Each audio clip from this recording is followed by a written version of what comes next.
want to ask one of the fundamental issues that's on the table here, and that is the premise that's behind the President's measure that we really need national gun control standards because there are such great disparities among states. And certainly, as I'm sure you're likely to argue, Gene, there are also different circumstances among states where it may make sense for one state to have stricter controls than the other. Let me start with Benjamin Van Houten.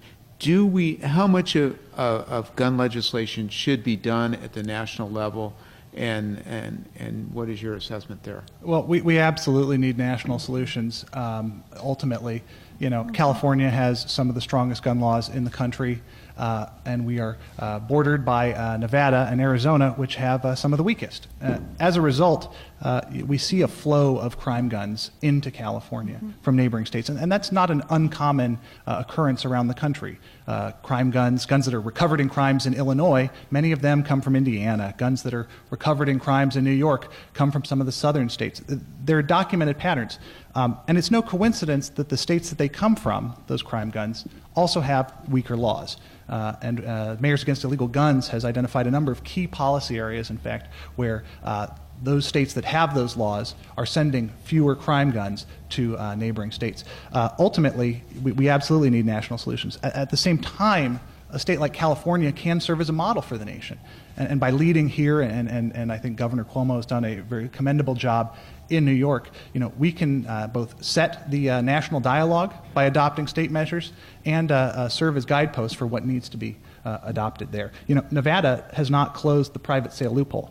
So if you go to a private seller in Nevada, you don't have to pass a background check. Arizona, the same thing. Those are serious issues. The shooter involved in the 1993 mass shooting that led to the formation of our organization, he went to Nevada to get his guns.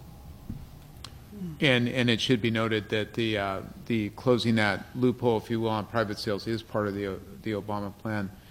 Gene Hoffman, what is your assessment on the wisdom of having national gun laws? Well, the issue here is that we probably do have a national gun law, and it's called the 14th Amendment.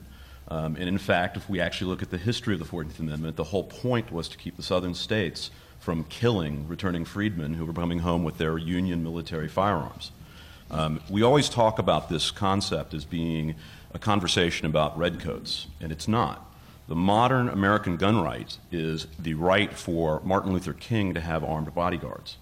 Because the issue was, when we're talking about different states, Louisiana didn't necessarily like Dr. King and what he stood for, and he certainly didn't like SNCC and NAACP.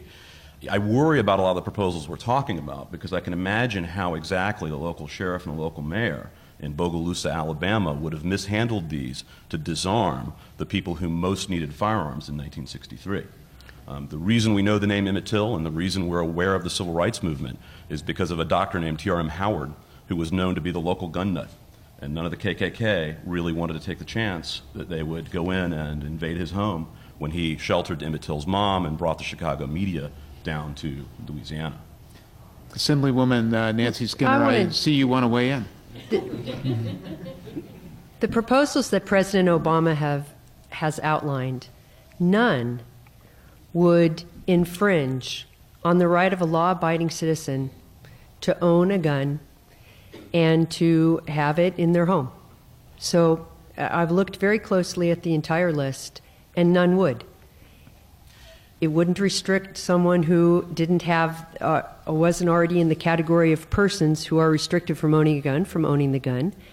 And so the kinds of examples that you raised, the kind of proposals that are either in place in certain of our states or that, for example, New York passed or that we would like to pass in California would not infringe on that right. I wanted to add in the case of national laws, Benjamin already noted that we have difficulty being able to enforce our laws, or maybe it's not even enforced. The whole issue is that people can get around a state law or a city law if the state next door or the city next door, you can do that thing legally. So you can get around the fact that you're prohibited from buying the gun in California by buying it elsewhere. Or if we have an assault weapons ban, which we do, if the nation doesn't, you can legally buy that assault weapon somewhere else. or we can have a ban, as we do now, on the high-capacity magazine clips, which are the ammunition clips that allow you to shoot many, many bullets fast without reloading, but you can go next door and buy it. So without national law, our ability to protect ourselves and our communities is weakened.